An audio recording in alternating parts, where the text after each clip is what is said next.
Don't do it. He got up and moved. I think he's going to try and cross the road. Oh, am I going to have to move you? There we go. Not the fingers.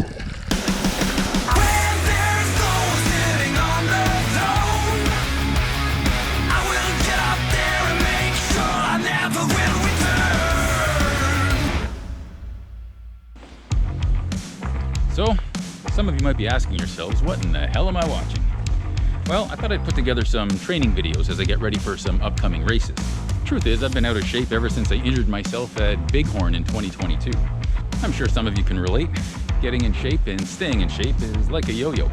Sometimes it goes up, sometimes it goes down, sometimes it smacks you in the face. So if you want to follow along on some videos as I try not to smack myself in the face, here we go. These videos are going to be a little less polished and raw than my race videos, which take me about 8 years to produce. We'll see how it goes. It's early June 2024. Some people have been asking why I haven't had any race videos lately. But in order to have race videos, I would need to actually run some races. So after a long, lazy winter that apparently lasted all the way to June, I finally got some races coming up. In about 5 weeks, I've got the IRONSTONE 100K in Pennsylvania, and that's the perfect race to get me ready for Eastern States 100 mile, which is in 9 weeks. Then another month after that, I'll do a Grindstone 100 mile, which I deferred from last year. Grindstone will get me my Hard Rock qualifier, so I can probably be disappointed in the lottery for the 9th time. Actually, my chances will be about 75% of getting in this time, so fingers crossed I'll be doing Hard Rock next year. Better start training now. And I forgot my watch. We are off to a good start. So my typical training week consists of a lot of hilly trail runs, with the 3 staples to my week being extra hills and legs on Tuesdays, soccer on Fridays, and my long run is on Sundays. On Tuesday, I headed out for an early trail run. That way I could spend my time later on some hills. One of the hill workouts I do is to just put on a weighted pack and head up and down the hill many times. It is as exciting as it sounds. This is actually pretty painful. The straps are digging into my arms because this broke off a while ago because this pack is actually not made for carrying weight. I know what some of you are thinking. What an idiot. Why don't you wear a weight vest that distributes the weight more evenly, then it wouldn't hurt so much. Well, let me show you. Inside the pack is a rolled up weight vest. Who's the idiot now? Heading back home, but leg day is not over yet. Yeah, I got a couple more things to do in the backyard at home. Now there is actually a method to my madness. I do leg workouts on Tuesdays because it's still 3 days away from soccer on Fridays, and it's 2 days after my long run on Sunday, so it fits right in the middle.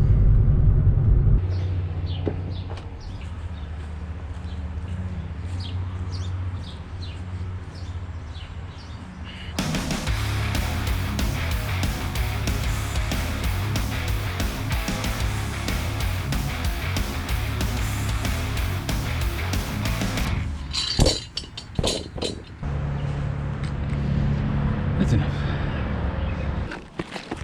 Now, as for my trail runs, I try to replicate the terrain, conditions, and elevation for whichever race is coming up next. So first on the list is IRONSTONE 100K. It's down in southern Pennsylvania. Extremely rocky course, but it's actually a rail trail for the first 25 miles or so, just to give you a false sense of comfort. And then you hit some extremely rocky hills for the rest of the race, and it's only got a 55% finishing rate. Looking forward to this one.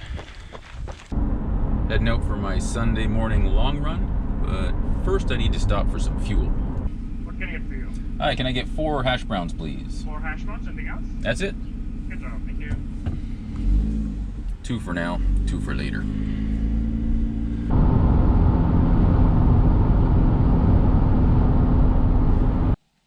Got here early enough. Nobody here.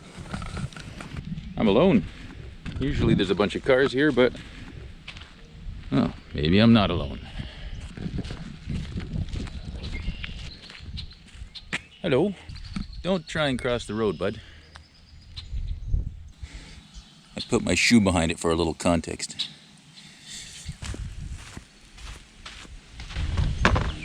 So the plan today is to link up 3 conservation areas. Crawford Lake Conservation Area, Rattlesnake Conservation Area, and Kelso Conservation Area. They're all fairly close together, but it should be around 30K round trip total. And these are all connected by the Bruce Trail, so it's easy to follow. I'll just go a little bit past Rattlesnake and into Kelso at the end. Oh, he's up. I think he's gonna try and cross the road. Don't do it. Oh, am I gonna have to move you? I'll move you. Ready?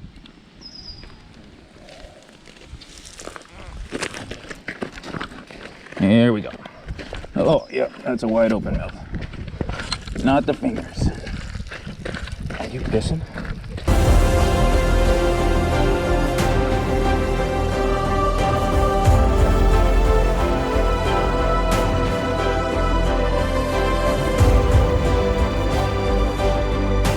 Okay, now you won't get run over. Go crazy.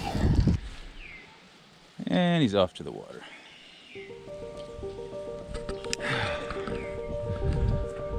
Now I can go run.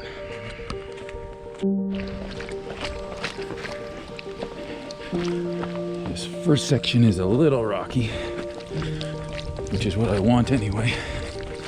Getting ready for Ironstone and Eastern States.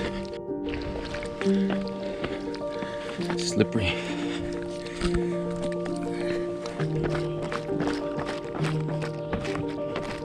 I still remember this spot during the Iroquois Trail Test race. I was running downhill, tripped on a rock, did a somersault. My bottles went flying, but I lived. Oh, my hammies are still sore from soccer 2 days ago. As I leave that section, heading into Crawford Lake, there's actually a lot of smooth stuff for a while, which I'm not excited about. So the Bruce Trail is the white markers, we just follow those, but there's a lot of side trails that are marked in blue. So you can either just follow the white ones, do an out and back wherever you want, or jump onto the side trails if you know where they're going.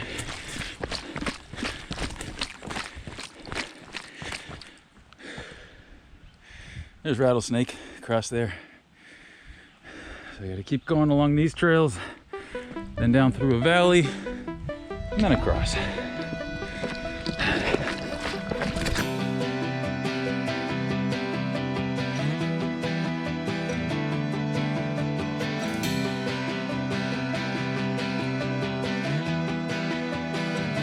Let's go.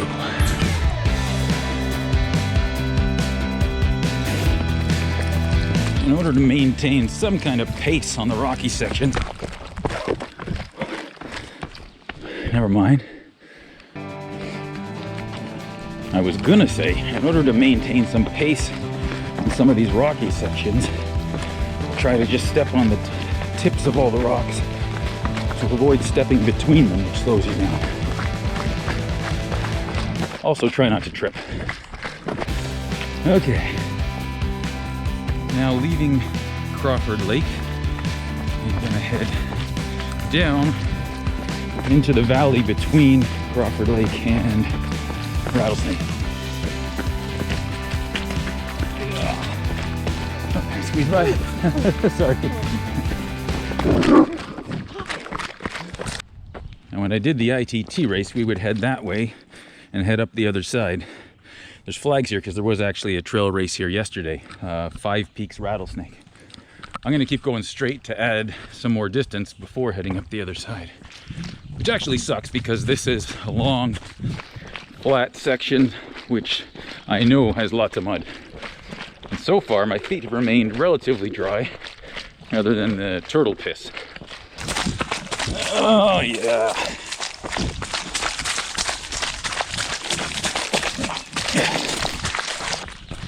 My bottles were getting kind of gunky, so I grabbed some new ones this week, but they're a little too tall. If I'm looking down and I jump over a rock or something, they come up and smash me in the mouth. Not good. All right, I'm gonna turn here. We're at the bottom of the valley, cross the creek, and start to head up the other side. Climbing up out of the valley toward Rattlesnake. I keep just saying the valley because I can't remember the name. Nasawagaya, Nagawasaya, Sacagawea, I don't know. It starts with an N. I'm climbing out of the valley that starts with an N, coming up to Rattlesnake. Okay, I'm at the top of the other side. Now if you head that way, that's toward the actual Rattlesnake Point. But if I do go that way, there's a lot of obstacles, otherwise known as people. So I'm gonna go this way. Okay, so this way is gonna take me out to a road pretty soon, and then along the road to Kelso. I thought it was closer. Somebody moved the road. Okay, there's the road. Head down this way a little bit, and there'll be an entrance to Kelso. As you run along roads coming off the trail, there's still markings for the Bruce Trail. You just gotta look for the white hash marks. There we go. All right, heading into Kelso. Kelso is mainly known for mountain biking. There's some hiking only trails, some bike only trails. So I'll just keep my eyes peeled. All right. Hey boy, which one is the Bruce? There we go. I could take some of the other side trails. Probably be fun, but I'm trying to just keep a consistent route today because I'm doing out and back. So I'll get the same distance out and same distance back. I'll come back another day and play around.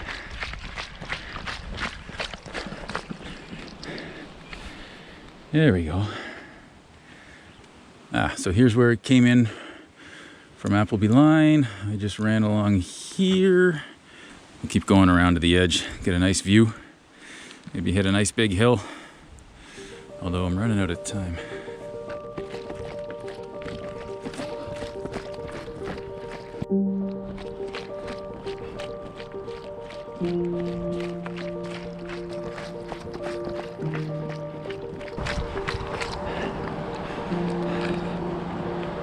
There's Lake Kelso.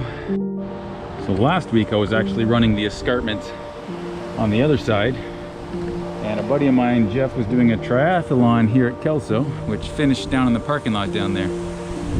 So I came around to cheer him on at the finish, and I actually recorded the last 100 meters and running into the finish chute, only to realize I never hit the record button.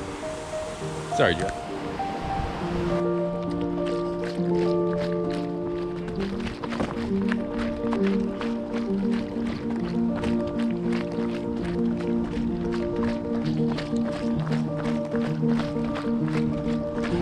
Well, I just reached the turnaround point.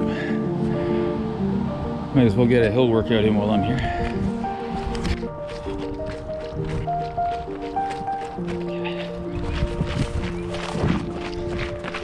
Okay, that's the bottom.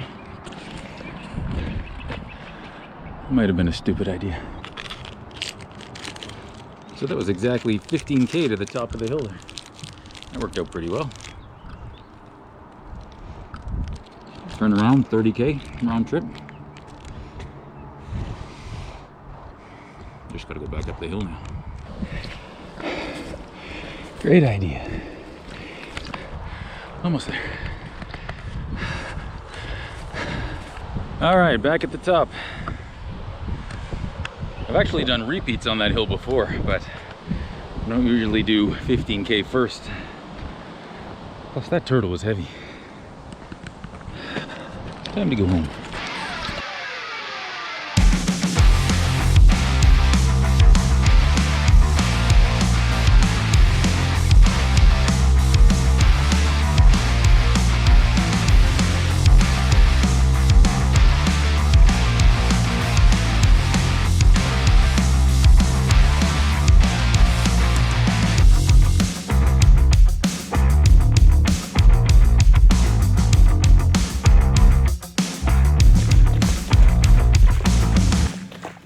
just over 30K, all done.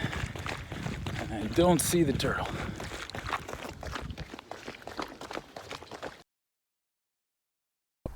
That was some pretty shaky footage at the end. The reason for that was, normally when I'm running, I'm using my GoPro. Now that was fine for the first 25K or so, and just after that, the battery died. Now, normally I bring extra batteries if I'm at a race, but during training runs I've never needed it before. I think the reason was all the turtle footage I took before I'd even started running. So that's probably what killed the battery. Now, good thing I'd brought along my Insta360 camera as well. So I pulled that out, and that's why you'll notice a few clips near the end where I'm running across the road from a different angle. I also leaned it up against a tree when I was filming the turtle as well. That ran out of storage with about 1 kilometer to go. Again, I blame the turtle. So after that, my only option to get some footage right at the end was to use my phone. And that's why you see some shaky footage at the end. I won't quit my day job anytime soon. Well, I hope you enjoyed the video. I'll do another training video before Ironstone, and then I'll film the race and make sure I bring extra batteries for that one. But thanks for watching. Now get lost.